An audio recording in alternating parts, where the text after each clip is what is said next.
Bienvenidas y bienvenidos a la presentación del libro del profesor Eduardo Santa Cruz, La máquina de las multitudes, ilusión y cine en Chile 1900-1950.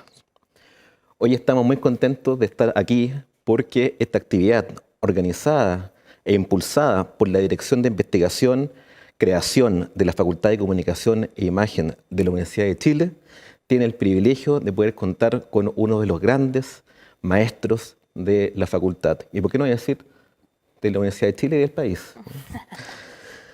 La conversación que vamos a tener hoy día sobre el libro del profesor va a consistir básicamente en tres grandes momentos. En un primer lugar, la profesora María Paz Peirano, también parte de la Facultad de Comunicación e Imagen, y yo, Tomás Peters, también parte de la facultad, haremos una presentación con comentarios, interrogantes, diálogos del libro del profesor Santa Cruz, para que posteriormente el profesor nos deleite, ¿sí?, con sus respuestas, sus impresiones, su historia, ¿sí? Y por qué no también, profesor, integrar elementos biográficos de cómo es que en su trayectoria de vida este tipo de temas, el fútbol y tantos otros, han sido tan relevantes para su proceso investigativo. Entonces, para poder comenzar la conversación de hoy, ¿sí?, déjeme presentar a mi colega, la profesora María Paz Peirano. La profesora Peirano es académica de la Facultad de Comunicación e Imagen de la Universidad de Chile, es antropóloga social de la Universidad de Chile también, y doctora en antropología social por la Universidad de Kent en el Reino Unido. Su trabajo se enfoca en las dinámicas de construcción del campo cultural y el desarrollo de la cultura cinematográfica chilena, sobre la cual ha publicado en diversos libros y revistas especializadas. Es coautora, junto a Aida Vallejo, del libro Film Festival and Anthropology y co-creadora de festivalesdecine.cl, gran página web que las y los invito a revisar. Actualmente es investigadora responsable de Públicos de Cine en Chile, Cultura Cinematográfica, Cinefilia y Procesos de Formación, que es un fondecito regular y que está actualmente llevando a cabo. Así que, profesora Peirano, la invitamos a comentar el libro del profesor Santa Cruz. Muchas gracias, colega. Muchas gracias, profesor, por la oportunidad de presentar este libro. Y muchas gracias a la Dirección de Investigación Creación, vieron que me iba a equivocar, por permitirnos estar acá hoy día. Bueno, solo decir que en base a la presentación que dijo Tomás y el título del libro, se pueden imaginar que yo soy como una parte muy interesada en este libro, porque es un libro que se venía como esperando mucho tiempo, creo yo. En parte por todos quienes hemos seguido la trayectoria del profesor. Habíamos leído ya como algunos elementos que están presentes en este libro, porque este libro en parte recopila, expande y profundiza la investigación y de años del profesor al respecto a este tema. Y aquí hay como un conjunto, una mirada en conjunto de esos procesos que he como ido investigando a lo largo del tiempo. Entonces, primero por eso estábamos todos muy entusiasmados con este libro, y segundo porque este título es como, yo creo que lejos uno de los títulos mejor puestos en los libros de cine chileno o de cine en Chile, como La máquina de multitudes, ilusión y cine en Chile. Eso es exactamente lo que van a encontrar en el libro.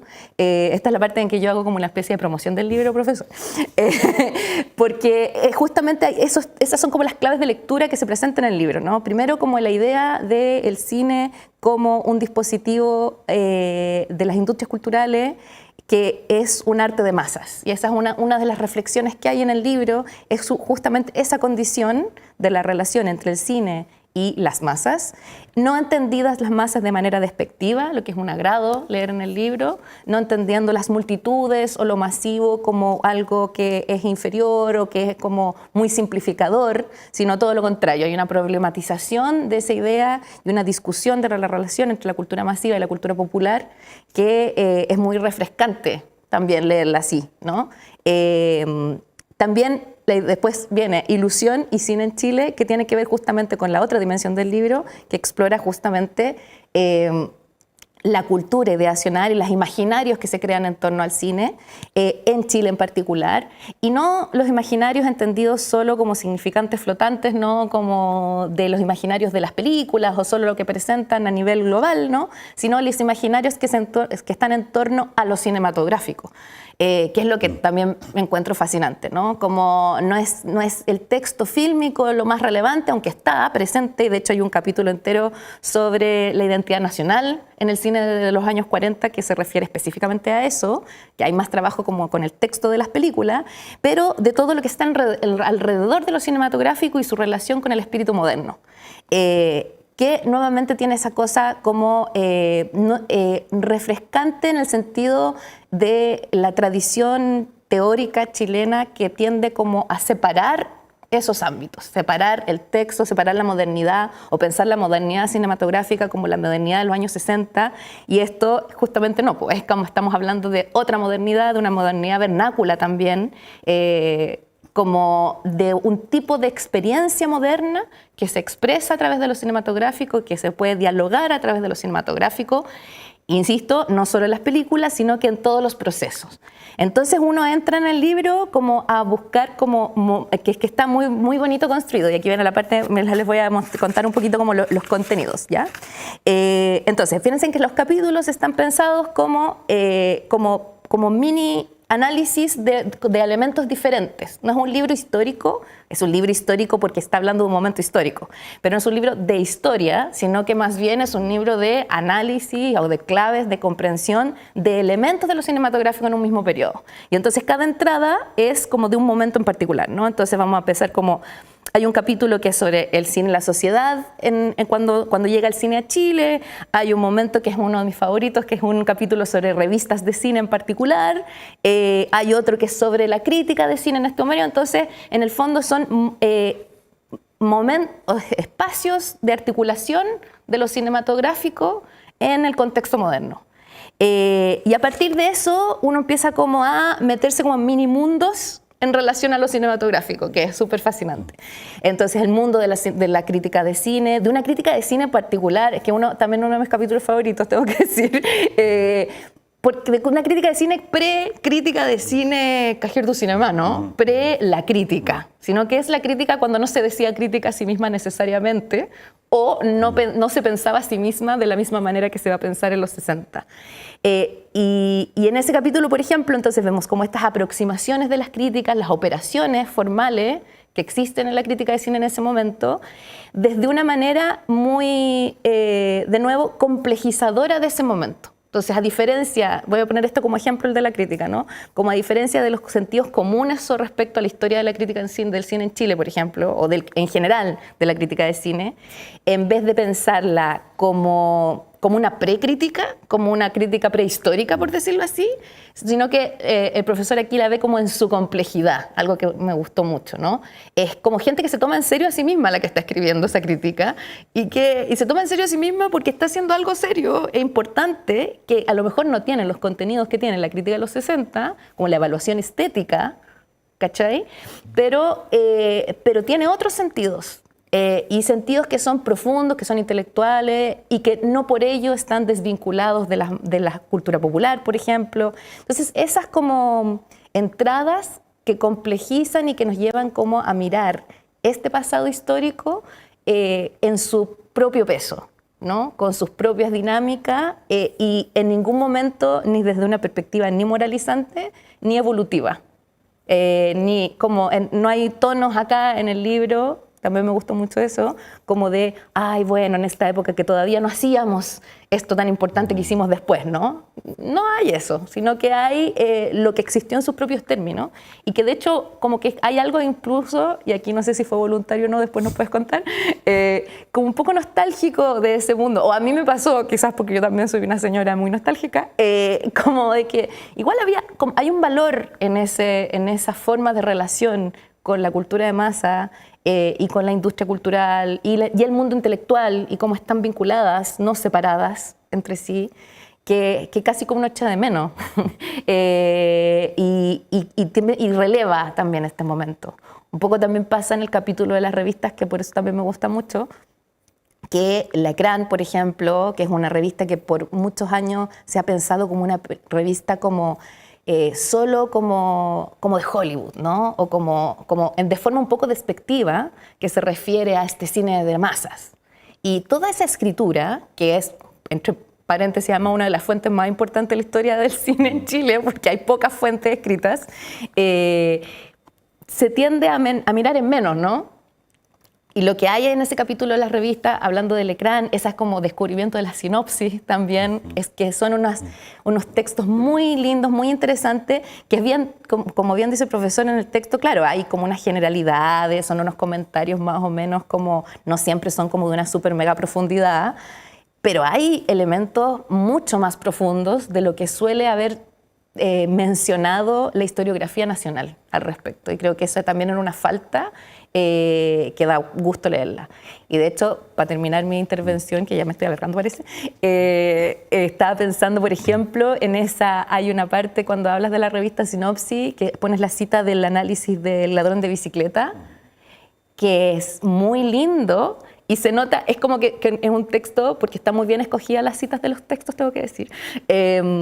Hay un texto muy lindo en que se nota que hay como una contención de la persona que escribe, así como, bueno, se supone que no puedo escribir tanto de esta película, pero tengo muchas ganas porque me encantó, y es súper evidente en el texto, y que justamente con otras palabras habla de realmente el ladrón de bicicletas como de lo que impactó en ese momento. Hay mucho ahí que siente a ser pasado por alto nuevamente, porque claro, no es una escritura como más intelectualizada, ¿no? Pero sí bastante más intelectual de lo que pudiera parecer. Así que eso, un gozo. Yo le decía al profesor antes, tras bambalinas, que me encantó el libro, que lo leí súper rápido y en ese sentido es algo bueno. Yo le digo como me lo leí rápido porque era como súper entretenido, es súper accesible, me encantó. Así que ahí dejo ahí al profesor para que... Pero muchísimas gracias, María Paz. Gracias. Perdón si me agarro el micrófono. No, por el contrario. O sea, hay muchos elementos que vamos a compartir. ¿Ya? Y que vamos a tener la suerte de poder cruzarnos con algunos elementos para que el profesor Santa Cruz luego nos vaya también alimentando sobre en qué consistió, ¿no? este paisaje de lectura de la primera mitad del siglo XX, ¿no? Bueno, yo tengo algunos comentarios que quiero compartir con ustedes, que... voy a intentar como enfocarme, ¿sí?, en esta lectura más bien sociológica de este fenómeno, ¿sí?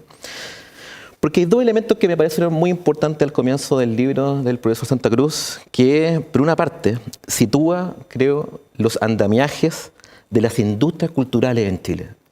Es decir, en primer momento lo que hace el libro es poder justamente construir este andamiaje, esta primera arquitectura que va a ser conocida en el presente como las industrias creativas o lo que se conoce históricamente como las industrias culturales, ¿no? Pero lo interesante que hace el profesor en este primer momento es que traza los orígenes de esa experiencia, traza los orígenes de esos deseos, de esos imaginarios de país naciente que estaba surgiendo al principio del siglo XX. Pero no solo lo hace construyendo este andamiaje, ¿no?, sino que lo hace con una metodología en particular que yo creo que es muy importante y que nos recuerda esta figura benjaminiana del narrador. Esta capacidad que tienen algunas personas, y el profesor aquí Santa Cruz lo tiene sin duda alguna, de poder contarnos cómo es que las tecnologías cambian las posibilidades de ver el mundo donde los individuos están situados. Es decir, cambia indudablemente que a través de las imágenes y movimientos que el individuo está viendo frente a una pantalla, indudablemente eso va a producir un cambio en su experiencia como individuo al leer su vida cotidiana, al leer el mundo. Y lo lindo que significa esta lectura benjaminiana sobre este fenómeno es que empieza a jugar un rol muy importante, un elemento que yo creo que es transversal a lo largo del libro. Y es que el fragmento, ¿sí?, ese residuo, ese elemento que está a veces que pasa desapercibido, ese fragmento es un insumo fundamental para poder entender la historia de la modernidad en Chile. Y eso lo hace, evidentemente, pensando en la cultura de masas, en la cultura popular, pero sobre todo estableciendo en un comienzo, que está muy claramente establecido en el libro en un comienzo, en un principio, de que vamos a analizar, y esto es lo lindo del libro, el cine en Chile, que es muy distinto al mismo tiempo al cine chileno, que son dos elementos que están obviamente íntimamente relacionados, pero efectivamente la gran gracia que establece aquí el profesor Santa Cruz es que efectivamente ese paso al cine en Chile, al cine chileno, surge en esta época. Y eso es fundamental para poder entender por qué este libro ya, en primer lugar, es tan relevante después de ser considerado como tal. Entonces, este posicionamiento teórico que establece el profesor Santa Cruz es lo que a mí me gusta mucho como sociólogo o que me he dedicado en la sociología de la cultura, porque lo que hace justamente es poder trazar clásicas distinciones de lo que significa la experiencia moderna. Es decir, lo que el profesor va mostrando es cómo se van tensionando, cruzando, filtrando elementos de la tradición con elementos de la modernidad.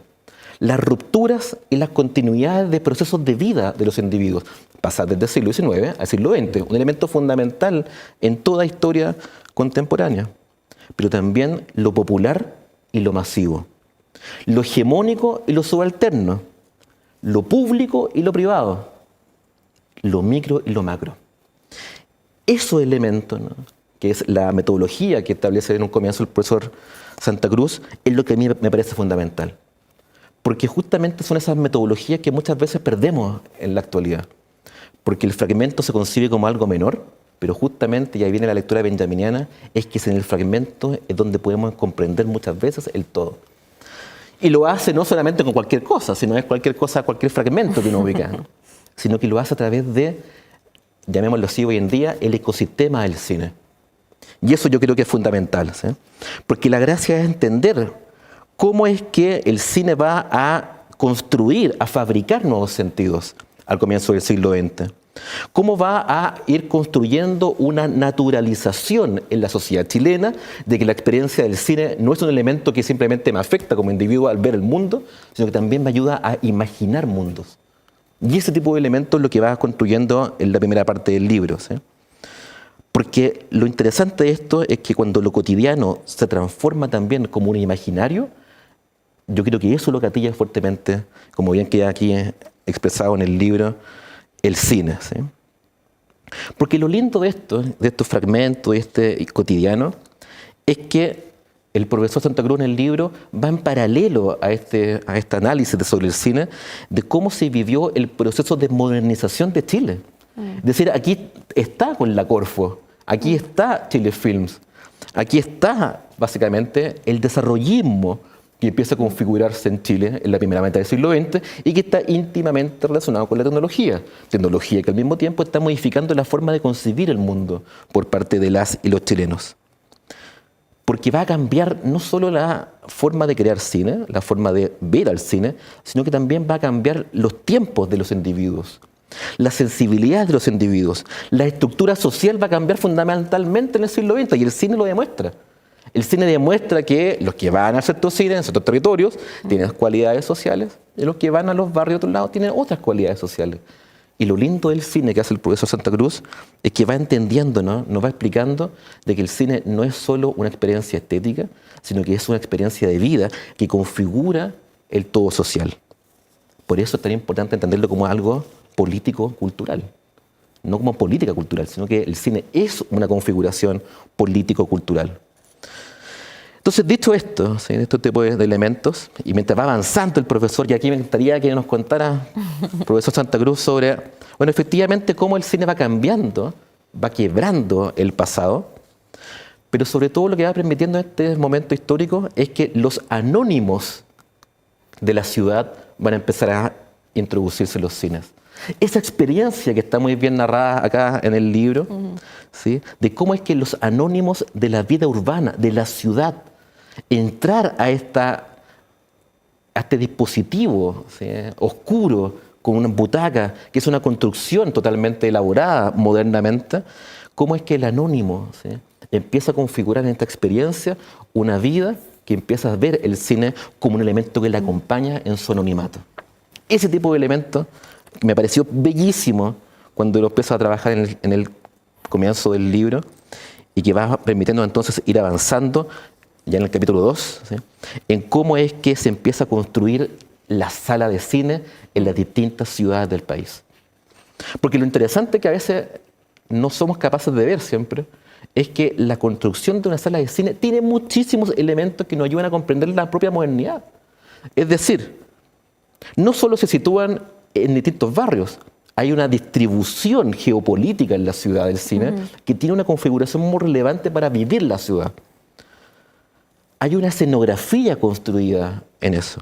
En un comienzo del siglo XX, y de hecho aquí también tuvimos la suerte de tener al profesor Farías contándonos sobre el cine mudo y la música que rodeaba a ese mundo, va a implicar entonces que ir al cine no era solo ver la película, también escuchar música, ver y ser visto por las personas que iban al cine, que va a cambiar los comportamientos, los tiempos, las butacas juegan un rol fundamental en aquello, y eso va significando entonces que el cine va a ir compitiendo con otras ofertas culturales, sociales, como, y muy bien contado acá, cosa que yo fui aprendiendo en el libro, va compitiendo con otros elementos fundamentales de la modernidad. El boxeo, que el profesor también sabe muy bien acá, que uno lo ve ahora como un elemento completamente como violento, ¿no? Pero en ese momento histórico el boxeo, como bien nos puede contar, profesor, era un elemento fundamental para la socialización de la vida, para configurar las comunidades, incluso hasta el día de hoy, ¿no? Pero también el fútbol, también el circo. Todos esos elementos empiezan entonces a jugar un rol muy fundamental en la sociedad chilena, en el cine, pero sobre todo, y esto es muy clave, yo creo que va vinculando con esto, en cómo finalmente esta irrupción de las masas, ¿no? Estas multitudes que se trabajan acá y que muy bien está, y también comparto el tema del título del libro, es bellísimo, las máquinas de las multitudes, bellísimo, ¿no? Porque las máquinas en ese entonces, algo que era muy lindo, las máquinas en el momento en que son construidas modernamente, tenían la gran cualidad que se podían abrir e intervenir directamente, ¿no? Hoy en día las máquinas vienen cerradas, selladas, no se puede entrar fácilmente a la máquina. Hoy en día arreglar un auto, uno abre el capó y ve una tapa. Ya no puede entrar al imaginario de esa cantidad de elementos involucrados en esa metáfora que es la construcción mecánica de un movimiento. Las nuevas generaciones están privadas de aquello. En cambio, en este tiempo, no, pues el profesor Santa Cruz lo que va haciendo es justamente eso, ¿no? Mostrándonos, entre otras cosas, cómo es que la plebe, la multitud, va siendo despreciada por los intelectuales, por la clase alta, por la ciudad letrada, ¿sí? Y va configurando entonces también, y esto es muy bien demostrado en el libro, la idea de este campo de poder que define quién puede ir a estas películas, cómo se debe ir a estas películas, cómo se deben leer esas películas, y esa idea, ¿sí? esas formas de elaborar una suerte de pedagogía de la vida urbana a través del cine, va entonces configurando elementos revolucionarios en la sociedad chilena. Y aquí hay otro elemento benjaminiano, Eduardo, ¿no? De que justamente tú lo colocas acá, y que la gracia que tiene el cine en este momento es que, bajo la tesis benjaminiana del 36, es que el cine puede producir cambios sociales. El cine puede invocar, ¿sí?, una interrogante incómoda hacia el observador de cualquier película. O sea, cuando uno ve una película, el gran problema es no sacarle una enseñanza, aunque sea una tontera. Pero todo puede darnos algo que nos puede hacer gatillar un elemento perceptivo crítico frente al mundo social. Y por eso la idea de educación y cine es tan importante también en el libro del profesor Santa Cruz. Quiero avanzar rápidamente, porque ya la profesora Pairano ya nos ha dicho varios elementos. Pero la gracia que tiene esto entonces es que si el cine se configura como tal, se distribuye geopolíticamente en la ciudad, esto implica entonces la complejización de la sociedad chilena, del campo cultural, de la educación como fenómeno, pero sobre todo, y esto yo lo que creo que es muy fundamental, es cómo el cine en su propia complejidad empieza a fabricar ya este imperio que en la segunda mitad del siglo XX va a ser fundamental para entenderse como gran triunfante de estas artes que empiezan a configurarse en el siglo XX. Hay un elemento que me encantó, ¿no?, que es el tema del Star System, ¿no? Cómo se crea la estrella, cómo se empieza a auratizar la estrella. Todos esos elementos el profesor Santa Cruz lo va contando en el transcurso del libro. Va contando bellísimamente cómo se empiezan a hacer análisis estadísticos de las estrellas. Bellísimo a nivel narrativo. Los atributos de las actrices y también de los actores. Cómo se crean mitos frente a las figuras. Elemento fundamental para entender el siglo XX. no somos posibles de comprender el siglo XX sino la construcción de héroes, heroínas, pero también de los malos de la historia. Y ese tipo de elementos son las cosas que va contando el profesor aquí en el libro y que va permitiendo también ir construyendo perfiles de público, construyendo estas figuras a través de la mercancía, de las estrellas, del chisme, de lo público y lo privado, y cómo todo eso nos va llevando entonces a entender que la crítica, el cine, este ecosistema complejo que el profesor va contando, finalmente va estableciendo normas, quién es el quién, cómo se exigen categorías de desciframiento para los espectadores del cine, cómo se distribuyen códigos desigualmente de cómo se leen las obras, cómo se establecen posicionamientos de ciertos estilos de películas, cómo se crea el gusto, cómo se crea la distinción, cómo se crean las identidades de la sociedad. Y aquí viene mi lado sociológico. Pues, bueno. Aquí uno agarra al señor Pedrito Bourdieu y empieza a ver cómo se configura el gusto y la distinción en la sociedad del siglo XX en Chile. O sea, lo lindo del libro es que cuando uno lo va leyendo dice como, esto es lo que uno debería leer cuando empieza a decir cómo se configura el gusto, la distinción, el hábitus del chileno y chilena en el siglo XX está en un libro como esto. Porque efectivamente la pedagogía de la crítica, la pedagogía de este fenómeno, se va dando cuenta entonces de que es a través de este periodo histórico, 1900-1950, cuando se empieza a configurar entonces no solo la industria cultural, que ya lo sabemos, sino que sobre todo, y lo más importante, es que se empieza a configurar una nueva sociedad mediada, influenciada, fabricada, construida, imaginada por este nuevo cine, por esta nueva fórmula que se empieza a configurar. Y voy cerrando, ¿sí?, la presentación, Eduardo, para escucharte, porque todo esto es la excusa para poder escuchar a los profesores, ¿sí?, fundamentales de una facultad como la nuestra. Y es que lo importante de esto es que el cine entonces se va a configurar como una instancia mediadora fundamental que va a dialogar entre la cultura cotidiana, entre los solteros comunes, pero también con la mercancía, con el mercado, con la industria.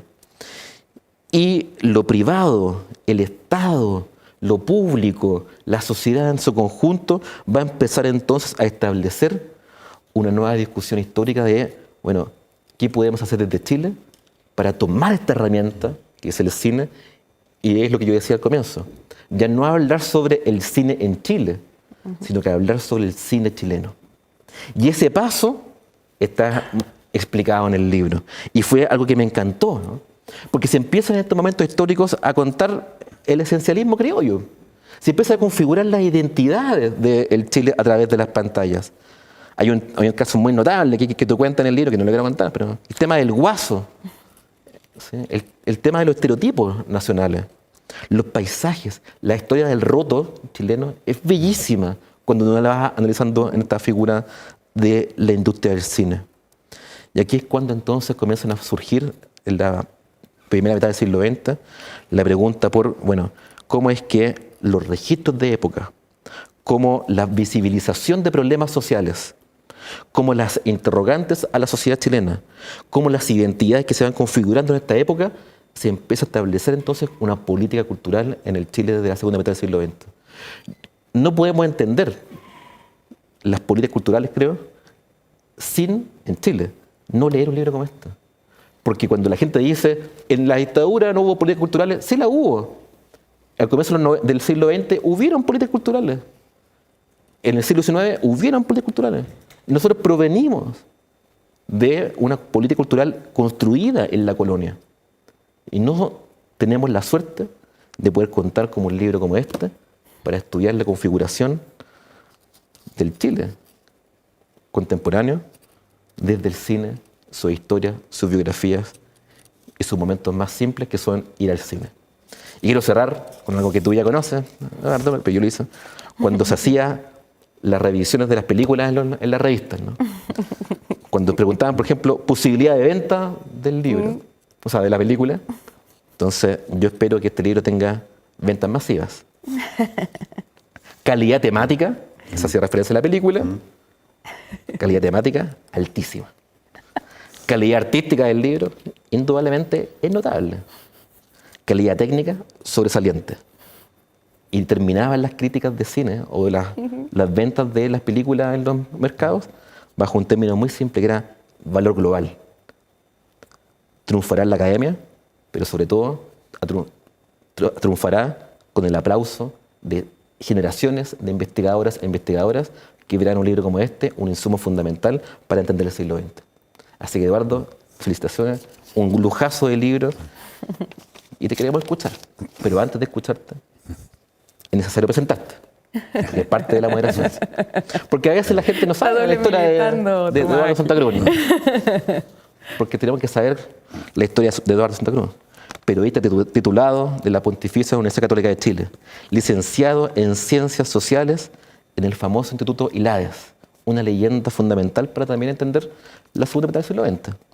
Y posgraduado en Comunicación Social en el Centro Internacional de Estudios Superiores en Comunicación para América Latina, CIESPAL, de Ecuador. Lugar también hoy relevante, ¿no? Durante más de 30 años se ha especializado en la docencia e investigación en el campo de la comunicación social, especialmente en las relaciones de la industria cultural, cultura popular y de masas y espacios públicos, publicando artículos en revistas nacionales, internacionales y que son hoy en día consideradas fundamentales. Y obtuviste, y esto yo siempre lo destaco porque siempre lo cuento a mis amigos y colegas con quien trabajo, que no solo obtuviste el Premio Nacional de Ensayo en el concurso, sino que este libro era Orígenes y Futuro de una Pasión, Fútbol, Cultura y Modernidad. Entonces, Eduardo, cuéntanos, ¿cómo surge este libro? ¿Cómo tu libro sobre el fútbol, sobre el boxeo? ¿Cómo todo esto finalmente construye nuestra historia del siglo XX chileno? Bueno, primero muchas gracias a los dos por los comentarios tan generosos, ¿no? Y tan llenos de elogios, probablemente exagerados. Pero este libro, como tú acabas de decir, habla de más de 30 años, en realidad son más de 40, más de 40 años eso. Y es producto de un proceso, una trayectoria, ¿no? Y tiene una característica como en general, pienso yo, tienen todos los libros y todas las obras, que si bien tiene mi nombre y yo lo escribí, hay aquí mucha otra gente metida en esto, ¿no? Hay grupos de trabajo, hay proyectos de investigación, algunos lo hice solo, otros, la mayoría en grupos, ¿no? Qué sé yo, desde los proyectos con mi colega y amigo Carlos Santón, ¿no? Los proyectos Fontes y de hace también un montón de años, y en el cual participó otra gente también, ¿no? Incluyendo un par de mis hijos, ¿no? Lo cual siempre a mí me enorgullece mucho. Pero otras personas, como que hoy día son profesores, académicos, Juan Pablo Arancibia, como Paula Ávila en esos años, ¿no?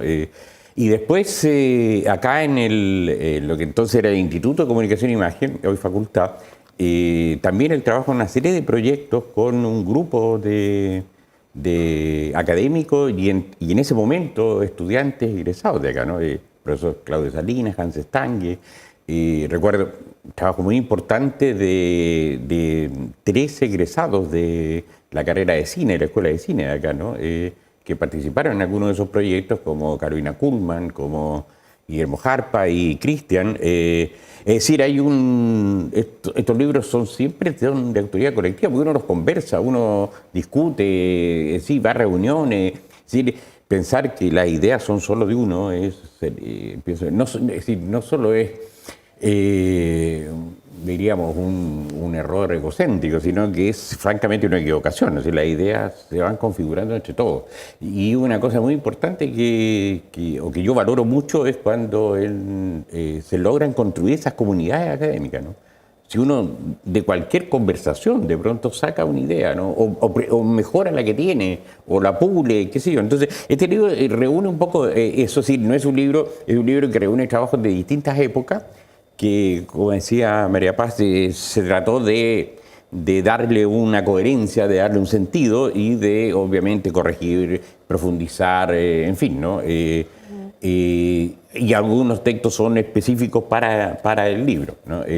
Ahora, eso es una cosa. Lo segundo es que tratamos, parece ser que algo se logró, que es decir, mire, la primera mitad del siglo XX, en Chile estaban pasaron muchas cosas, cambiaron modelos de crecimiento, de desarrollo, algunos se derrumbó, como el modelo liberal oligárquico con la crisis salitrera, ¿no? De los años 20, y se derrumbó la sociedad en todos sus planos, ¿no? En la política, la cultura, la economía, etc. Apareció el desarrollismo industrializador, y esos contextos, ¿no? Configuraron un fenómeno que se había dado desde el siglo XIX en otras partes del mundo, ¿no? Como Europa o Occidental o Estados Unidos, y en América Latina también desde fines del siglo XIX, que es la constitución de la sociedad de masa, ¿no? Es decir, aquí, ahora, a la chilena, ¿no? Es decir, en la particularidad de la formación social chilena, lo cual nos lleva a decir que estos procesos históricos, comparto y me alegro mucho que María Paz haya dicho eso de que esto no es un libro de historia, porque no lo es un libro de un análisis histórico que es distinto, es una mirada histórica sobre un fenómeno. Y lo que uno ve en esos procesos históricos es que siempre, como tú decías, Tomás, hay rupturas y continuidades, ¿no? Hay un juego entre lo universal y lo particular, ¿no? Nunca somos tan absolutamente autárquicos en nuestra particularidad, pero tampoco nunca nuestra particularidad se disuelve en una generalidad absoluta, digamos, ¿no? Siempre hay ahí un juego de relaciones. Y la sociedad de masa en Chile se desarrolla con mucho parecido con la Argentina, con la uruguaya, por ejemplo, pero también con sus particularidades y con ciertas, obviamente, recogiendo ciertos procesos como el cine, ¿no? Que vienen del norte desarrollado, por ejemplo, en palabras de otra época, el norte global, le dicen así. Entonces, esos son los juegos que tratamos de ver, ¿no? Porque desde el punto de vista del cine, nos parece, a nosotros equivocado, pero creo que se puede sostener la idea de que hay dos momentos muy distintos entre la primera mitad y la segunda mitad del siglo XX. Es decir, hacia mediados del siglo XX, y no por casualidad ni originado acá en Chile, digamos, ¿no? Aparece, por así decirlo, dos cines, ¿no? Uno, el cine de masa, el cine como entretención, el cine visto de manera muy peyorativa y muy discriminadora de los comienzos por las élites, no solo en Chile, en Europa y en todas partes, ¿no? Visto como una vulgaridad. Hay una frase que yo rescato ahí del Mercurio de 1910 que dice, bueno, el cine es un asunto para clases populares, ¿no? No es para la gente culta, digamos, ni de la élite.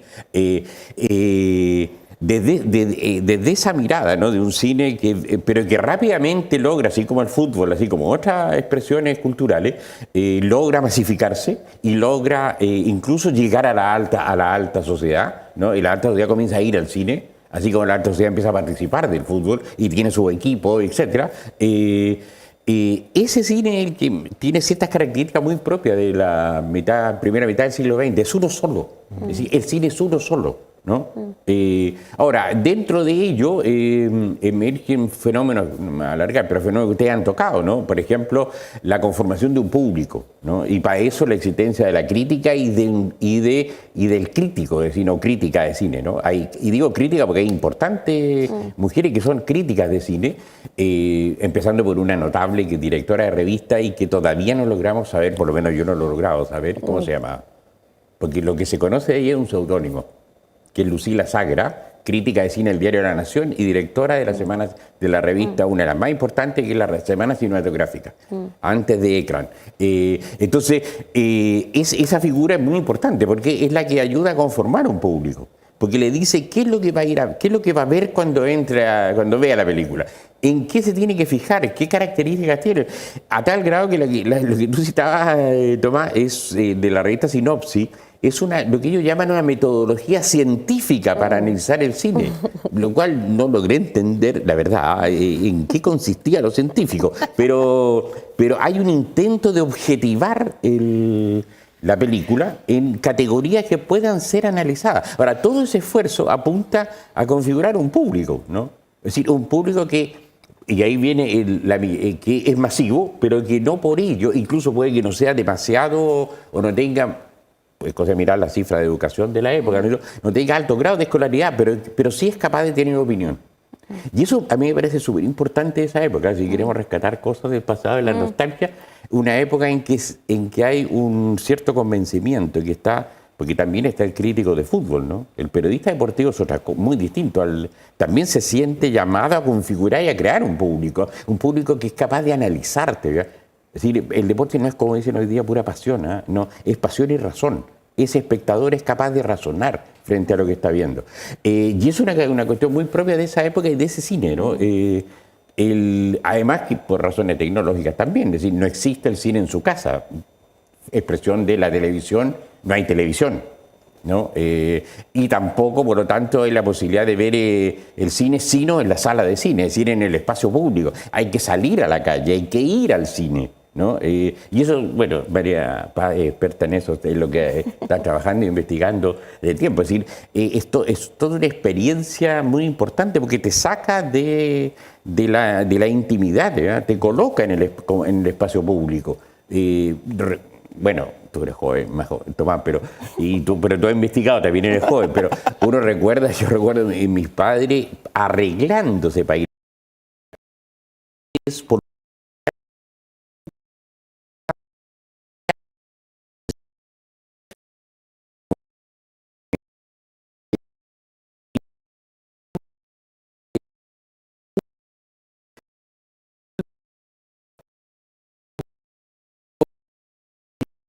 de ver de las famosas maratones de serie, ¿no? Tirado en la cama, ¿no? O sentado en un sillón de la casa.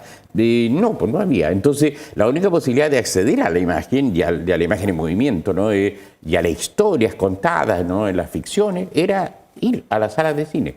Por eso que había tantas salas de cine. Y un tipo, bueno, María Paz puede decir mucho mejor, que un tipo de sala de cine que tampoco existe hoy día, porque las que hay hoy día son de otro tipo. ¿No? Entonces, es una característica que yo creo que trato de mostrar en el libro. O sea, aquí estamos hablando de ese tipo de sociedad, de ese tipo de Chile, de ese tipo de configuración cultural y de ese tipo de cine, ¿no? Tanto el cine que se ve en Chile, el cine en Chile, bueno, digamos que esa diferenciación, hay que ser justo, es de Jacqueline Muesca, ¿no? La fallecida investigadora, que ella fue la que creó esta idea del cine en Chile y el cine chileno, ¿no? Entonces el cine chileno surge también para tratar de ser parte de esta lógica, ¿no? Y eso llega, y por eso que yo me paro en los años 50, porque llega acá hasta la aparición de algo que, en lo cual nuestra universidad, la Universidad de Chile, tiene un rol muy importante, ¿no? Que es la aparición del cine club, lo que llaman algunos el cineclubismo, es decir, la aparición del cinéfilo, es decir, de un tipo particular de intelectual. Fíjate, ya el cine no es aquello vulgar para clases populares, sino que ahora es un arte. Ahora eso es merecedor de, ¿cómo se llama?, de la crítica intelectual. Entonces, y ahora eso, obviamente, de nuevo, no es que es originario nuestro, digamos, ¿no? Ni chileno ni latinoamericano. Eso vamos a tomar ahí el modelo francés, y porque en los 50 ahí aparecerá Cahiers de Cinema, y aparecerán esta idea de que es posible teorizar sobre el cine, ¿no? Hacer teoría sobre el cine, ¿no? Y generar, por ejemplo, y diferenciar corrientes, ¿no? Que sea el neorealismo, la Nouvelle Vague, ¿no? En los años 50, la época en que tiene un gran impacto el cine japonés, Kurosawa, por ejemplo, ¿no? Entonces, hay ahí un momento de clivaje, ¿no? Ahora, aquí en Chile y en América Latina se da de a poco. En realidad, aparece en nuestra universidad a mediados de los 50, y con iniciativa de un ex profesor nuestro, y si llega a ver esto, le mando unos cariñosísimos saludos, que don Pedro Chasquiel, ¿no? Gran productor, montajista, guionista, algunos dicen incluso director en la sombra de muchas películas importantes en Chile, formador de estudiantes. Pedro es de los que organiza el Cine Club de la Universidad de Chile. ¿Qué hace? Saca una revista que tiene otras pretensiones ahora, y es de otro tipo, ¿no? Ese movimiento del Cine Club en los 60 se va a hacer mucho más fuerte, y se va a trasladar su eje. Va a seguir existiendo el de acá, pero su eje se va a trasladar a Viña del Mar, ¿no? A la Universidad de Viña, incluyendo la Universidad de Santa María, por ejemplo, que es una universidad técnica, pero igual, ¿no? Que prestan sus instalaciones, y ahí aparecen varias de estas expresiones con revistas de nuevo, ¿no? Revistas de cine. Entonces ahí ahí es posible diferenciar. Entonces ahí una cosa que es muy interesante que ocurre, que probablemente no la traté demasiado en el libro, que es el cine mexicano que va a ser muy importante en toda América Latina, ¿no? Desde los años 30 en adelante, fines de los 30 en adelante, el cine mexicano en la década del 30-40 es masivo y recorre toda la escala social chilena. Todos van a ver, y cuando viene Jorge Negrete a Chile es un escándalo, ¿no? Es una cuestión impresionante, ¿no? Sin embargo, en los 60 el cine mexicano queda para las empleadas domésticas el día domingo, el día de su salida. Y ahora ir a ver una película mexicana pasó a ser algo de mal gusto, ¿no? Es algo vulgar, es algo que no es arte, ¿no? Es la degradación de la experiencia estética del cine, ¿no? Entonces los domingos uno veía en ciertos cines del centro de Santiago colas enormes, ¿no? De mujeres que en su día de salida iban a ver las películas de Charro y las películas de Cantinflas, digamos, ¿no? Pero eso ya no iba la señora de la casa a eso. La señora de la casa en los 40 no tenía ningún problema en ir a ver películas mexicanas. Y uno dice, ¿pero qué en 20 años, no? A pesar de lo que se decía del gusto, ¿no? ¿Qué pasó ahí, no? Porque esto es social, ¿no? Entonces, lo que pasó es que aparecieron dos cines. El buen cine, el cine que permite un foro, que permite lo que hacían los cineclubs, ¿no? Una discusión después de ver la película, y el otro cine, que es el cine de masa, vulgar. Es muy curioso porque yo recuerdo perfectamente que incluso diría hasta los años 80, cuando a uno en círculo intelectual, académico, le hablaban del Oscar, eso provocaba de nuevo el mismo gesto de qué asco, ¿no? Es decir, pura industria, puro negocio, puro mercado, es decir, ¿quién? El Oscar, es decir, eso no es arte, eso es pura industria cultural.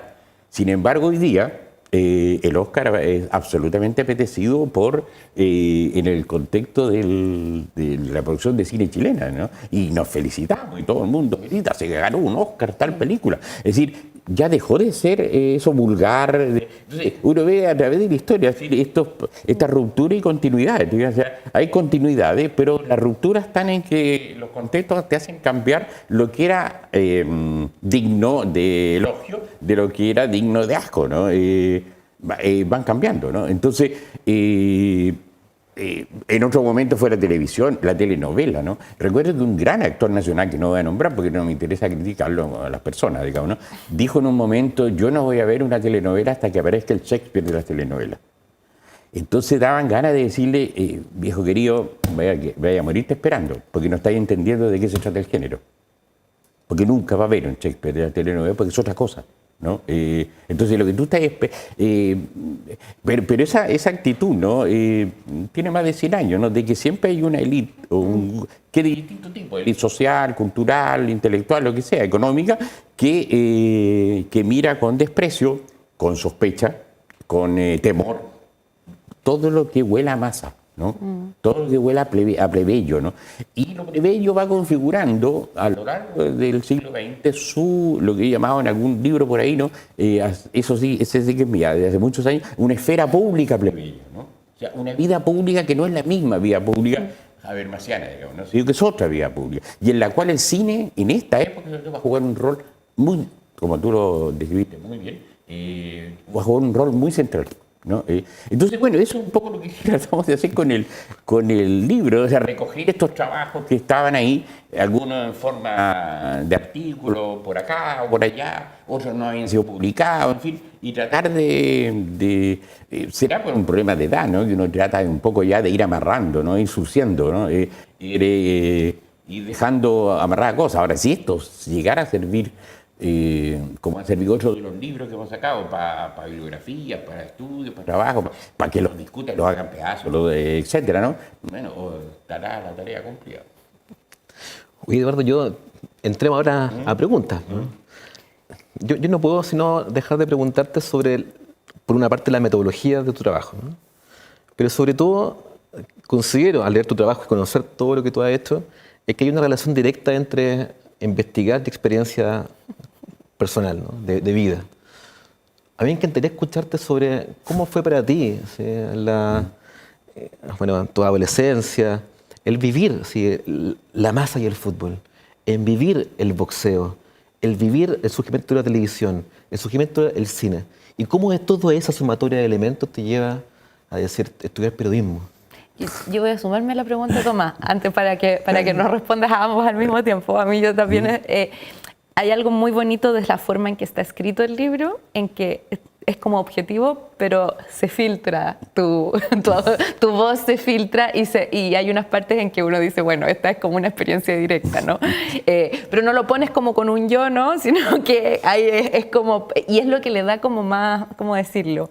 Esa sensación de que uno está ahí contigo. Exacto. Como muy etnográfico lo que estoy diciendo, pero es súper exquisito leerlo, ¿cachai? De hecho, me parece que hay una imagen que pones en alguna parte donde es un pasillo que se va hacia un cine. Sí, no me acuerdo cuál cine era, pero que uno iba por un pasillo. Varios y decía que uno iba así como que... se entra no es directamente la entrada de la calle, sino que a veces era un pasaje con locales comerciales y ahí al fondo estaba el cine, ¿no? O en otros casos, probablemente que estaba pensando en uno que está en Huérfano, que tenía un cine en la superficie, digamos, yo entraba para uno subterráneo, que era el Central y el Huérfano, que quedan huérfanos conectados.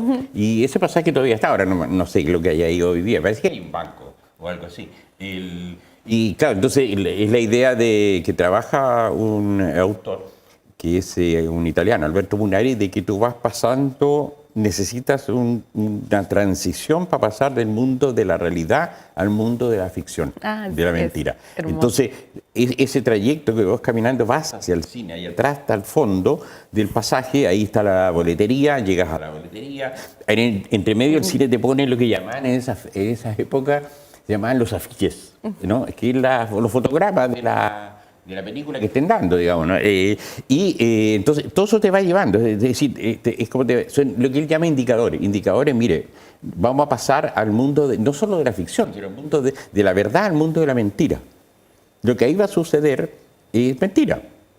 Se va a morir fulanito, ¿no? Pero en un mes más lo vemos en otra película, digamos, o sea, no se ha muerto fulanito, es el personaje, etcétera, digamos, o se va a casar con esta y no es así, es solo en esta, es decir, es el mundo de la mentira, pero y entonces eso requeriría toda una transición física, ¿no? Y por eso se dice que las salas eran oscuras absolutas, y es algo que hemos conversado con la profesora, que es la figura del acomodador que desapareció, porque eran tan oscura que si no te iluminaba con la linterna el camino, tú te caías fácilmente, ¿no? Porque no se veía realmente nada, ¿no? Que no es el caso de las salas de hoy día, que son penumbra, que no es oscuridad. ¿No? Son en penumbra, pero no oscuridad, porque tú hoy día tú tienes que tener la posibilidad de bajar a comprar comida y volver, ¿no? Y otra vez, te vea. En esa época, no, es decir, tú entrabas a la sala de cine y ahí te quedabas, ¿no? Entonces la oscuridad absoluta. Entonces, y de vuelta viene el proceso inverso, ¿no? Es decir, ahora hay que volver a la realidad, a la calle, ¿no? Y la calle es luz, no sé, depende de la hora, ¿no es cierto?, de auto, lo que sea, depende del lugar. Entonces, volviste al mundo de la realidad, ¿no? Y entonces eso es lo que diga que eso uno lo tenía muy incorporado, ¿no? Desde muy chico, ¿no? Bueno, pero viendo eso, mira, yo, bueno, no sé, pero yo diría que uno investiga lo que le gusta, ¿no? Es decir, para mí la investigación de temas y todo lo demás es porque me gustan los temas, digamos, porque he vivido los temas, porque me han entusiasmado los temas. Es decir, porque quiero saber de eso, quiero saber algunas cosas, digamos, ¿no? Si yo entiendo que eso puede ocurrir, ¿no? Y no en ningún caso pretendo hacer ninguna crítica, pero para mí la investigación no es un trabajo, digamos, un trabajo en el sentido de algo que hay que hacer, que es totalmente ajeno a mí, porque yo necesito hacerlo para poder vivir. Todos tienen que trabajar y tienen que hacer, y la mayor parte de los trabajos en la sociedad capitalista es un trabajo alienado y enajenado, en que hay que hacer lo que hay que hacer porque es la única manera de vivir, digamos, ¿no? Es decir, quiero decir, no hay ninguna realización. Yo, en ese sentido, obviamente, que soy un absoluto privilegiado dentro de lo que es nuestro país, digamos, o sea, en el sentido de poder hacer lo que a uno le gusta hacer. Por eso que a mí no me importa en absoluto trabajar el sábado, el domingo en vacaciones o como trabajé el sábado 31 toda la tarde y el primero en la mañana porque estoy escribiendo algo y estaba sumamente entretenido y no me interesa en absoluto lo que pasa el año nuevo ni nada de eso, digamos, ¿no? Porque el trabajo, ahora eso es un privilegio, ¿no? En una sociedad como la nuestra es un privilegio. Ahora, eso te lleva a que efectivamente, como estás investigando que a ti te gusta y claro, tus experiencias al respecto están inevitablemente metida. No pretendo ni creo en ninguna objetividad que signifique la separación del sujeto que conoce con el objeto conocido, digamos, ¿no? De un objeto conocido que está puesto ahí, ¿no? Y de ahí viene positivismo, significa puesto ahí, ¿no? No, en absoluto, ¿no? Entonces, claro, tú me dices el fútbol, porque yo tuve dos padres, o sea, padre y madre, que ambos eran hinchas del fútbol, como matrimonio, desde antes que yo naciera iban al estadio juntos, ¿no? Y me llevaron desde muy chico al estadio, ¿no? Entonces, para mí la experiencia del estadio y del fútbol es algo que es parte de mi vida nomás, ¿no? O sea, yo soy algo de eso.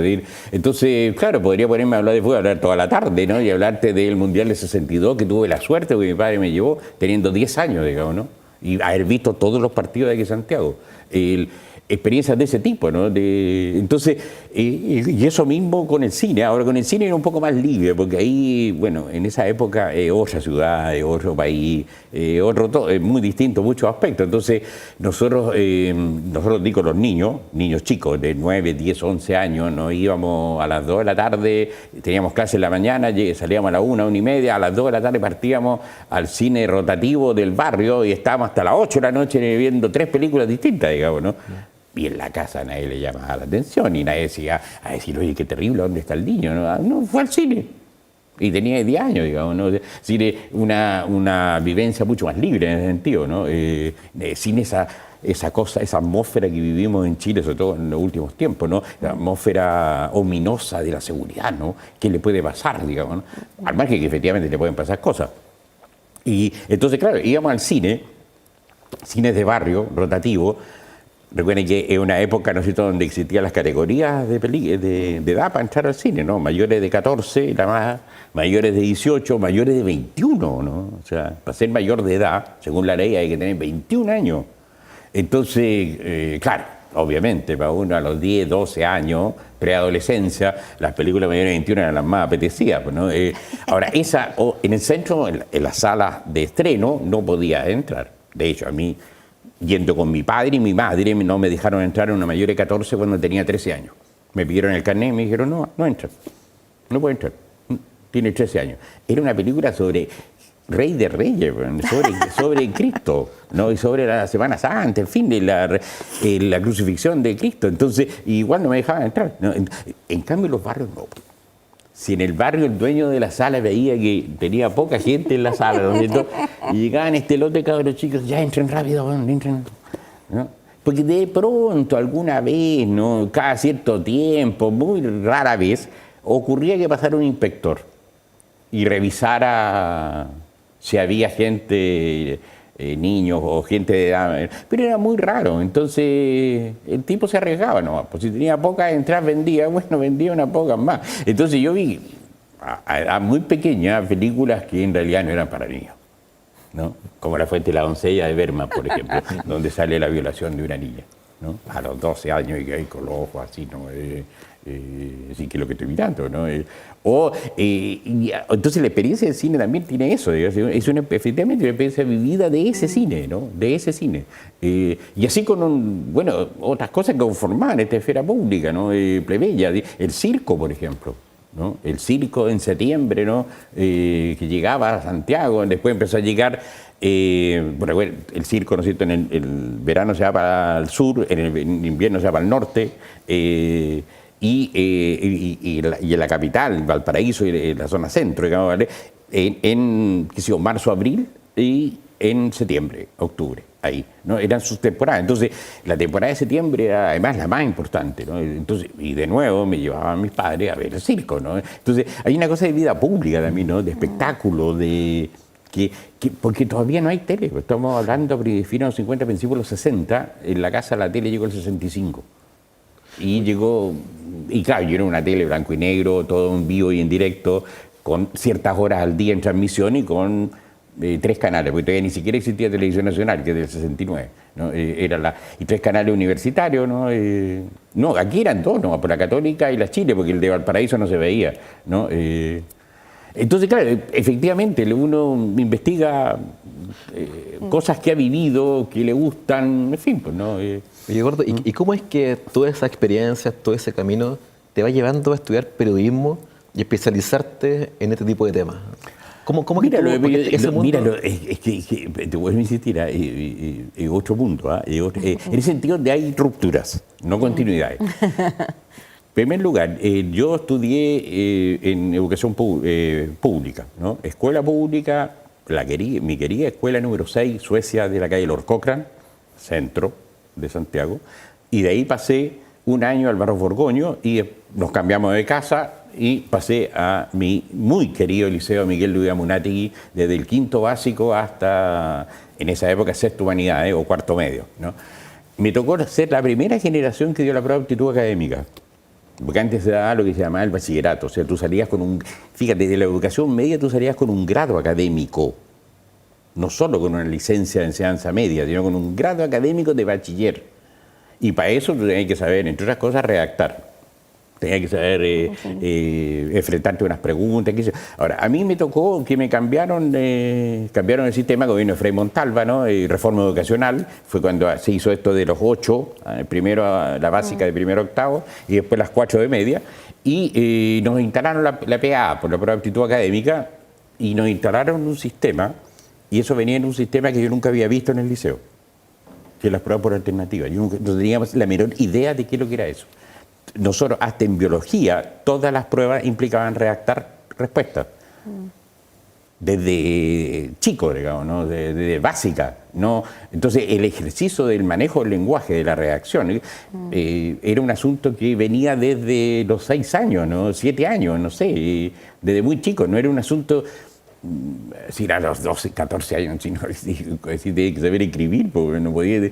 Ya nos instalaron eso. Entonces, lo que te quiero decir es que no existía, se puede objetivar esos datos por sociología, ¿no? De sociología de la educación se pueden ver los datos de que esa masa, que era un embudo, es decir, la masa que entraba a la básica se iba achicando, y cuando entraba a la media se seguía achicando, y los que llegaban al final de la media era una fracción minoritaria de los que habían entrado a la media, ¿no? Es decir, ¿y para dónde seguían los demás? A trabajar, es decir, salían a trabajar muy tempranamente, hombres y mujeres, digamos. Entonces los que llegaban a la universidad era una fracción, y eso es una cuestión que incluso puede que no suene muy bien a algunos, ¿no? Pero la universidad de esos años es pura élite. Elite en el sentido no económico, sino en el sentido intelectual. ¿Ya? Es de mi curso, yo recuerdo perfectamente, de cuarto medio, de 40 a la universidad entraríamos 10, 12, y el resto no es porque no pudiera, es que ni siquiera se lo planteaba. O sea, varios de mis compañeros tenían 18 años, estaban saliendo y ya tenían su puesto de trabajo más o menos asegurado, ¿no? Uno iba a ser vendedor en una tienda, el otro iba a trabajar en un banco. La universidad era algo para algunos, digamos, ¿no? No era, entonces es muy distinto todo eso para decirte que yo estudié periodismo porque no sé, no es que yo quería estudiar, mira, yo postulé a periodismo y lo puse en ese orden y entonces llegué en periodismo, ciencias políticas. Lo que no quería hacer era profesor, eso lo tenía claro. Entonces, a mí me interesaba, no, claro, quería estudiar pedagogía. No quería ser profesor del liceo. No me interesaba mucho. Entonces, lo que sí quería, me hubiera gustado estudiar historia. Pero yo no sabía, ni nadie, no había feria, ni te enseña, ni en el liceo nadie te implicaba nada. No había todas esas cosas que se construyen hoy día respecto al proceso de admisión. La universidad tampoco te salían a explicar nada, ni hacían publicidad. Es decir, pensar que la universidad hiciera publicidad era una cosa absurda. Además, había 8 universidades en el país. Ninguna de ellas, si bien eran 6 privadas, eran todas o de iglesias o de fundaciones. Y 2 estatales, digamos. Entonces, y a mí me hubiera gustado estudiar historia, yo no sabía que existía la licenciatura en historia y nadie me la contó. Y que eso no significaba ser profesor de historia en el liceo, sino significaba ser historiador. Si lo hubiera sabido, no habría postulado historia, digamos, ¿no? Y más que. Entonces, bueno, periodismo, está bien, puede ser, te voy a decir, tampoco era una angustia, porque tú decías, bueno, si no quiero. Busco pega, busco trabajo, en alguna parte podré trabajar, digamos, ¿no? Es decir, era ahora, digo, yo empecé a estudiar periodismo y la verdad es que rápidamente me di cuenta que yo no servía para reportero, digamos, ni que me gustaba ser reportero. que a mí me hubiera gustado, y lo alcancé a hacer, pero muy pocos meses, porque echaron abajo el lugar donde yo trabajaba, logré trabajar en una revista, eso sí me gustaba. Hacer reportajes, hacer un trabajo más que se demorara, que investigara, y que entrevistara a gente, buscara datos, incluso en bibliotecas de pronto, ¿no? Depende del tema. Si es un tema más trabajadito, y eso sí, ahí me gustaba el periodismo, ¿no? Pero son cuestiones que uno no tenía muy claro, más o menos, ¿no? Y tampoco tenía esa urgencia de que, fíjate, la mayor parte de la gente de la universidad, yo tenía compañeros de periodismo que en primer año ya estaban trabajando. Uno que lamentablemente que después se hizo muy conocido, un periodista muy conocido que murió de cáncer después, que Nano Holguín, de Canal 13, que creó el programa, ¿cómo se llama? Mundo, un programa científico, porque trabajó el periodismo científico.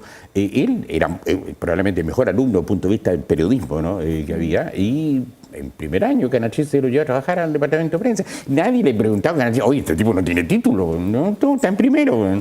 Te dice, es otra... entonces, y tú sabías, y decir, voy a salir el próximo año, bueno, yo sé, yo voy a tener pega, si pegaba a ver. Entonces, hoy día las cosas en ese sentido son muy distintas. Entonces, ahora uno dice, estudié periodismo y nunca he sido periodista. O sea, trabajé unos meses en una revista, lo digo, no hay ningún problema, en la revista Punto Final, ¿no? Desde marzo a septiembre del 73, que le echaron abajo la puerta, botaron todo, ¿no? Agarraron una balachuta, hicieron pedazos la revista, digamos, ¿no? Y se acabó la revista. Trabajé esos meses, y paralelamente trabajé 2 meses en la radio del MIR, que se llamaba Radio Nacional, que se la compró ahí en junio del 73. Tenía 23 años y era subdirector del departamento de prensa. La directora del departamento de prensa es una gran periodista que tengo mucho cariño por muchas razones, que Gladys Díaz, que resistió, vivió la tortura y todo lo demás, digamos, ¿no? Después, y resistió todo eso. Y eso es toda mi experiencia de periodista, ¿no? Nada más, digamos, ¿no? Entonces, es que te quiero decir una cosa que de repente yo le digo a los jóvenes, a los estudiantes, compadre, si la vida uno no sabe qué es lo que va a hacer después. ¿Qué sabe uno lo que va a hacer 10 años? Bueno, ya no me queda mucho, pero 10 años más, digamos, ¿no? ¿Qué sabía? ¿Qué me iba a decir a mí? El año 72, los 71, a mí, no solo a mí, digamos, a la sociedad le iba a decir que el año 80, 10 años después, el 82, iba a haber una cosa llamada educación privada. Institutos, centros de formación técnica, universidades privadas y un montón, digamos, ¿no? Eso, en las coordenadas del 70 o 71, era inconcebible, es decir, era hablar de una cosa rara. El país funcionaba y la universidad funcionaba de otra manera. Entonces, que uno a los 20 y tantos años, ¿qué sabía lo que te va a pasar a los 35, digamos, ¿no? O dónde vais a estar, en qué vais a estar trabajando, ¿no? En esa época yo diría que había como una cierta una sociedad más libre, ¿no? En el sentido más estricto, es decir, de alternativas, de posibilidades, y sobre todo si tú tenés la suerte de tener una formación, digamos, ¿no? Y yo diría que hoy día la universidad es mucho más totalitaria, ¿no? O sea, hay una sola forma de ser que se impone hegemónicamente, ¿no? Y que lleva, por ejemplo, a toda la juventud a meterla en una juguera y ahí vamos sacando, ¿no? Pero bueno, eso es otro tema. Sí. Oye, Gordo, uno de los conceptos fundamentales, y por favor, María Paz, interviene cuando tú quieras, que tú has acuñado y que ha sido un regalo para las nuevas generaciones, como la nuestra, es el de esfera pública plebeya. Y ha sido una discusión muy importante para la historia de estos problemas, ¿no? El rol que cumplía la cultura de masas en la construcción de la esfera pública, en el término, como tú ya hablaste, tanto Javier Maciano como no. Y en esa época ir al cine, ir al teatro, ir al estadio, era una experiencia de experimentar lo público, discutir lo público, pensar lo público. Pero hoy en día lo que estamos experimentando, lo que estamos viviendo, es que estamos perdiendo aquello. Se está viviendo una experiencia cada vez más en lo íntimo, en lo privado, lo que tú ya dijiste. A mí me encantaría escucharte tu diagnóstico y también, porque tu voz siempre es fundamental, bueno, ¿qué es lo que estamos viviendo y qué es lo que viene para pensar la esfera pública en su condición más democrática y política del término?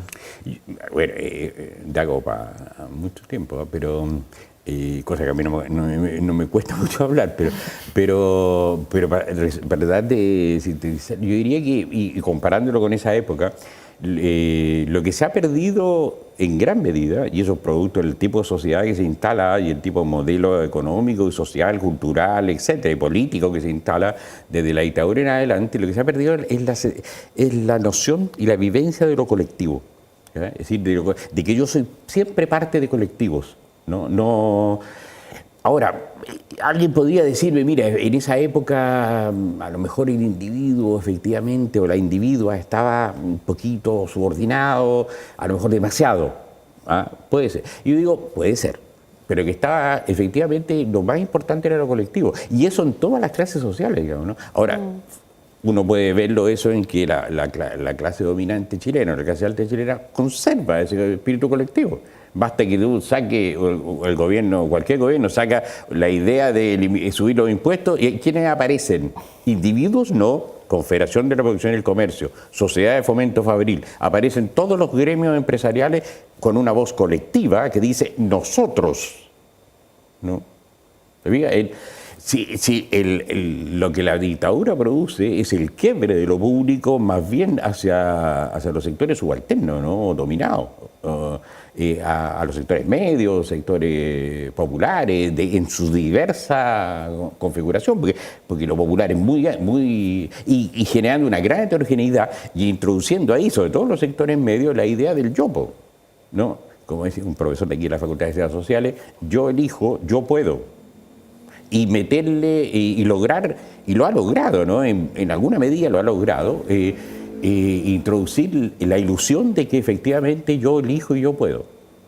Me acuerdo en los 70, cuando se instala el modelo, uno de los economistas de Chicago, Álvaro Bardón, llamaba el soberano consumidor, ¿no? Ahí está el poder, y esa es la verdadera democracia. Las decisiones que el consumidor toma todos los días, no ir a votar, digamos, ¿no? Eso es una cuestión secundaria. Lo central es el mercado. Y el mercado con individuos tomando decisiones todos los días lo que hacen, es lo que indica para dónde va el país. O sea, hay toda una concepción que es muy distinta a la de esa época. Entonces, claro, hoy día, y eso es curioso porque vuelve una y otra vez. ¿Verdad? O sea, yo estuve, a lo mejor ustedes también tuvieron, fueran algunas de estas marchas no más AFP, y resulta que ahí bien, pues de pronto aparece, no, es que mi plata no, mi plata, ¿qué plata? No, sino, es decir, te voy a decir, la noción de yo decido dónde estudian mis hijos, ¿no? Yo elijo, ¿no? Ahí tiene otro cambio muy profundo. Entonces, yo diría que, para terminar, lo que se requeriría en la sociedad es la reconstitución de lo público, de lo colectivo, ¿no? Del interés colectivo por sobre cualquier interés individual. ¿Sí? El interés colectivo, porque somos todos parte de ese colectivo. Ahora, qué importante que podamos ser parte en construir ese colectivo. Obviamente, ahí estaría lo democrático, ¿no? Que tengamos, y ahí en ese sentido, claro, todo lo que pasaba en este país en los últimos tiempos, y todo lo que vivimos desde esa época, ¿no? Para adelante, la dictadura, y la UP y todo lo demás, ¿no? Claro, llevan a valorizar algo que a lo mejor no valorizábamos tanto, que es el poder social, ¿no? La capacidad de autodecisión de los colectivos sociales, de la vida en sociedad, ¿no? Pero no como una sumatoria de individuos, ¿verdad? Sino como algo que es más, el todo más que la suma de las partes, ¿no? Entonces, yo diría que la posibilidad de que alguna vez haya democracia en Chile, porque no lo hay, y nunca la ha habido plenamente, es decir, ha habido otras cosas, ¿no? La posibilidad es el robustecimiento de la vida colectiva en la base de la sociedad, ¿no? Autodeterminándose en la mayor cantidad de cosas posibles, ¿no? Y decisiones posibles, ¿no? Ahora, eso probablemente algo de muy larga data que no sé si alguna vez, no creo que la pueda haber, pero si no, claro, porque la democracia no es simplemente un ejercicio de formalidades, ¿ya? En los últimos años hemos tenido, alguien, se podría citar a alguien, decir, una verdadera borrachera electoral, digamos, ¿no? O sea, ¿cambió el poder en la sociedad? ¿Los que tenían el poder tienen menos poder? o tienen incluso más poder, ¿no? Es cosa de ver cómo lo que logran hacer la ISAPRE, ¿no? Manejando la agenda y manejando los climas de opinión, ¿no? Y todo, ¿no? Entonces, bueno, pero yo diría que es una larga tarea que décadas y generaciones de chilenos seguramente la van a realizar de aquí a los próximos siglos, y eso no tengo la menor duda. Y justo respecto a eso estaba pensando, ahora que lo decías, que además el consumo cinematográfico, como consumo, en un acto económico de consumo, en el periodo de que tú estás hablando y en las experiencias hasta por lo menos los 60, es muy colectivo. Sí, que también un poco desafía la lógica del consumo individual o de la interacción económica individual siempre, ¿no? Incluso si uno hubiera hecho, me imagino yo, como un estudio de marketing en los años 40, no habría tenido tanta lógica como ahora, que los estudios de marketing están condicionados para pensar en consumidores individuales.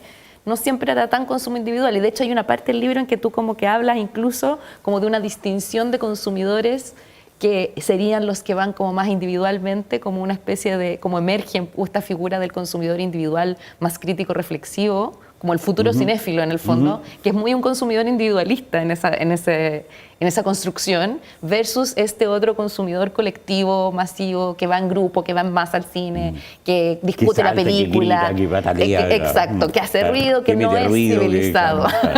No, y terminaba el tiro, porque porque en esa época ya se está en algunas partes configurando un tipo de público ensimismado. Claro. Sí, las emociones, todo, incluso en el estadio. Y por eso que el público chileno del fútbol era concebido como el más culto de América Latina, de Sudamérica, porque aquí efectivamente tú ibas al estadio y el Estadio Nacional podía estar con 70.000 personas, que tenía más capacidad que lo que tiene ahora, en silencio, mirando el partido. ¿Y por qué? Porque estás mirando, eres espectador, ensimismado, disfrutando el consumo, ¿no? Del espectáculo, ¿no? Para adentro.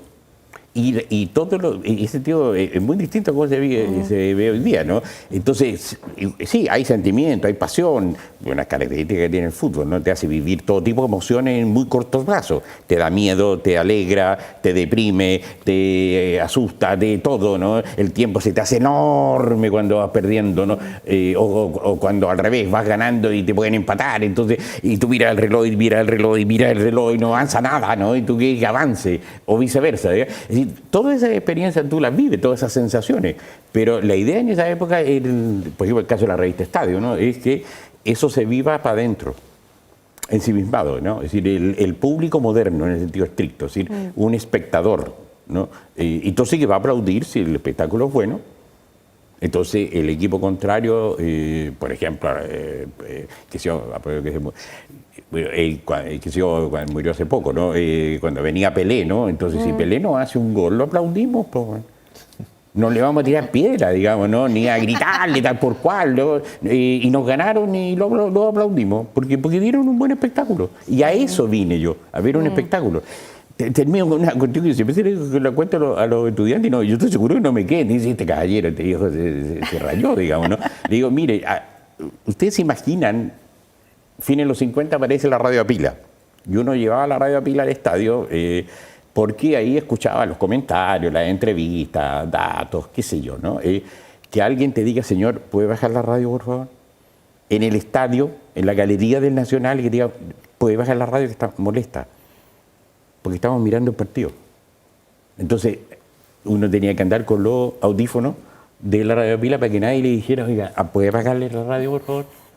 Y esas cosas, yo estoy seguro que nadie me las crea, y ustedes tampoco, pero pasaban. Porque estaba esa idea, ¿no? De ese tipo de espectador, estrictamente un espectador, ¿no? Yo creo que María Paz y yo también no podemos también no dejar de preguntarte, ¿qué estás escribiendo? Sí, es un momento. Es un día de Año Nuevo. Y lo que estás, ¿qué es lo que vamos a hacer beneficiados los investigadores? Y yo quiero hacerle una coda a esa pregunta, mira que estamos conectados con Tomás a pesar de todo. Que justamente que puntualizaste, por ejemplo, un tema de género que generalmente los investigadores masculinos no incorporan, así que estoy muy emocionada.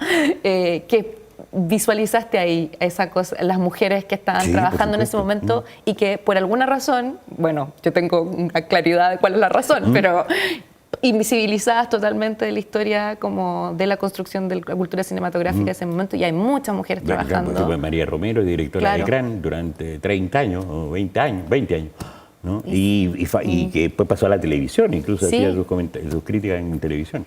Y también, no solo invisibilizada, sino que a veces como medio superada, ¿no? Como sí, claro. poco trabajada, poco investigada. Entonces quisiera preguntar también si habías pensado seguir esa línea de investigación. O sea, esa línea la he seguido, pero no tanto por el cine, sino de hecho incluso hay un ramo que es sobre revistas, y se llamó un lío porque yo le puse revista femenina al título del ramo, ¿eh? Y después descubrí que ese era un grave error, ¿no?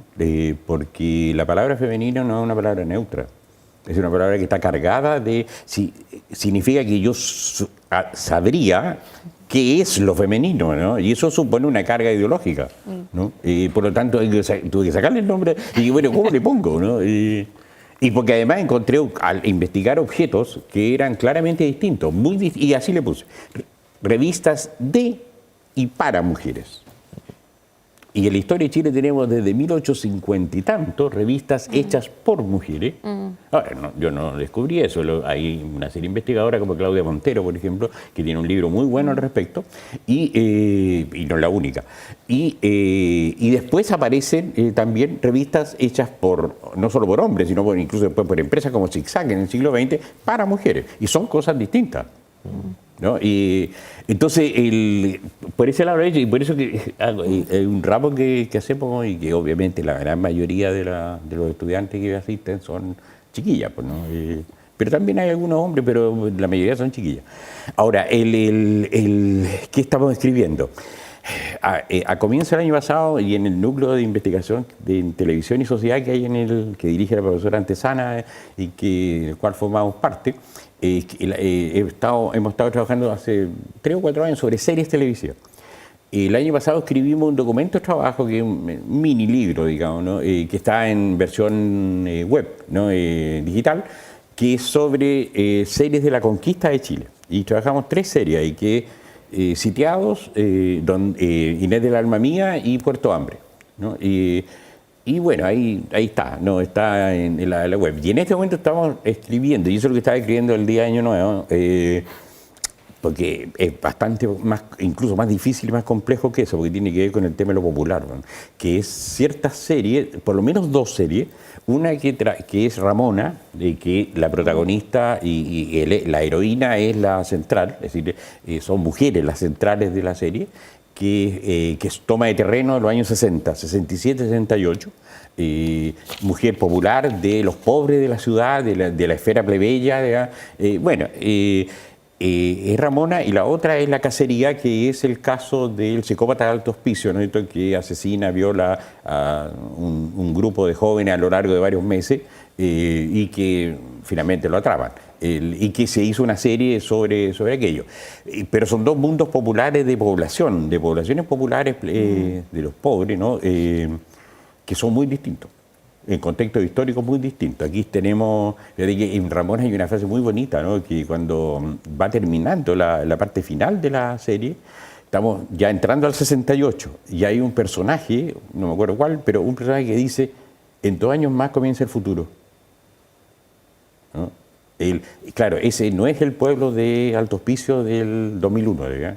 No es la población del 2001, es otra, ¿no? Acá está golpeada, lleva 30 años de neoliberalismo encima, fragmentada, delincuencia, bueno, todo lo que... no hay proyecto histórico, no hay...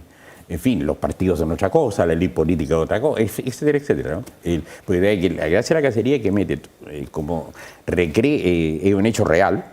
Bueno, están declaraciones del ministro de Interior de la época, digamos, ¿no? Diciendo que no, estas son niñitas que se arrancaron de su casa, ¿no? Y seguramente se prostituyeron, cosas de ese tipo, digamos, ¿no? Entonces, en eso estamos. Y eso debe estar en marzo terminado. Buenísimo. Entonces estamos esperando esos resultados y queremos ahí leerlos, ¿eh? Otro libro. Otro libro. Bueno, yo quisiera entonces agradecer tu presencia aquí, Eduardo, la presencia de la profesora María Paz Peirano, agradecer a todas y todos quienes nos han visto y nos van a ver, espero aquí por mucho tiempo. Y sobre todo quiero agradecer a la Dirección de Investigación y Creación de la Facultad de Comunicación e Imagen de la Universidad de Chile, en especial a Minka Herrera y al profesor Carlos Osa por organizar este tipo de tan fundamentales encuentros con profesores de la calidad del profesor Eduardo Santa Cruz. Así que muchísimas gracias y compren el libro.